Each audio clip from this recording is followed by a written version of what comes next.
Hi! Welcome to my A Day in My Life bilang turista dito sa lugar ng Kazakhstan. Ito ay Kazakhstan sa lugar ng Central Asia. Charing! Samahan nyo ako guys na maglilibot dito sa market nila. Ito pala ay tinatawag nila ang Green Market or Bazaar. Kasi mag-ukay-ukay nga daw kami at sinama ako ng aking mga kaibigan sa boarding house. At dito kami unang dumating. So ito yung kasama namin. Bali tatlo kami ngayon nauna. At ako naman ay taga-video. Vlogger nga ni Charing. Naghahayong nasa likod ng kamera ko. At yung dalawa kong kasama is bumibili ng tinapay. Kasi gusto lang kumain ng tinapay. So sabi ko naman kayo lang ang bumili. Hindi ako bibili. Sabi namang isa, vlogger ka, di ba? So sabi ko, oo naman, vlogger-vloggeran lang. Charing. So nagko-compute na yan dyan kung magkano yung babayaran namin. At saka yung tinatranslate din yung language. Kasi nga, ang language dito is Kazakh at Russian. So, wala talagang English yung mga tao dito guys. Bibihira lang talaga ang marunong mag-English dito. Kaya hirap sa communication. Kaya kailangan ng translator. After nang bumili ng tinapay, dito kami napunta dahil pupunta nga daw kami sa may ukay-ukayan. So, ang lawak nga ng Green Bazaar. Green Market nila dito, yung tawag nilang Bazaar, Green Market. So, ang mga tao nga pala dito guys is half Muslim and half Orthodox kasi nga Russian sila at Kazakh. So, ganito pala yung niluluto yung kanin nila dito guys. Ito yung traditional nila na kanin. Parang sa Middle East is biryani, pero hindi siya biryani. Nakalimutan ko anong tawag ng traditional na rice nila dito. So, yung mga prutas nila dito is mga fresh talaga. So, ayan, ang laki-laki ng kawali nila na pinaglulutuan ng kanin.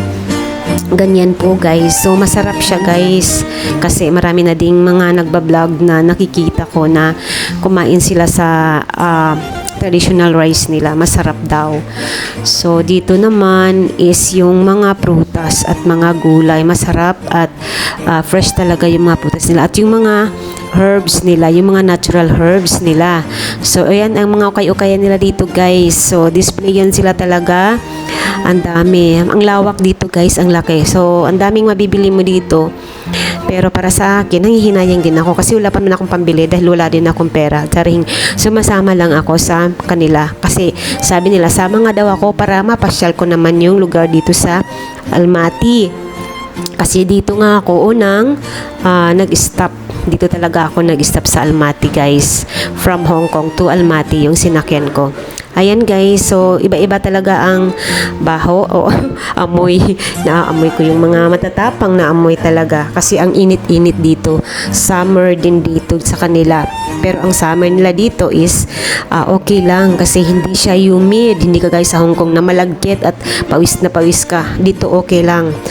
Pero masakit pa rin sa balat natin. Alam mo naman, mga Pilipina, ayaw nang maiitim. Charing, ayaw nang maiinitan ng maaaraw. So itong talaga yung namin tour guide. So nandito na nga kami sa restaurant guys. Bumili na kami ng pagkain namin. So ito yung mga traditional na pagkain nila. Yan sibuyas, tapos grilled na mushroom. Ang sarap pala ng grilled mushroom guys. Yung malaking mushroom, tapos grilled chicken. Ayan yung salad nila. So nag-request talaga kami ng white rice. So meron naman silang white rice guys. Pero ang talagang kinakain nila dito is tinapay talaga, salad at saka meat. Yung meat dito is horse meat at saka yung sheep, goat. May pork naman sila dito pero naka-frozen lang. So kasi meron din naman kumakain ng mga pork.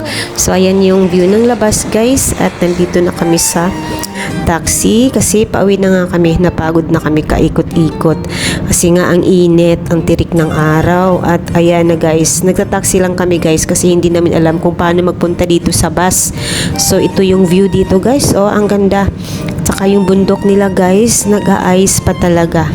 At ang linis ng kanilang kalsada dito guys. Malawak din ang kanilang kalsada. Saka maraming puno dito. Green na green yung palibot dito sa Almaty. So nag-i-snow pa talaga yung bundok nila guys. So nagtataxi kami pauwi at papunta dyan sa Green Market at naghati-hati kami. So yung apartment na tutuloyan namin is nasa Octobi. Thank you for watching. Subscribe for more updates.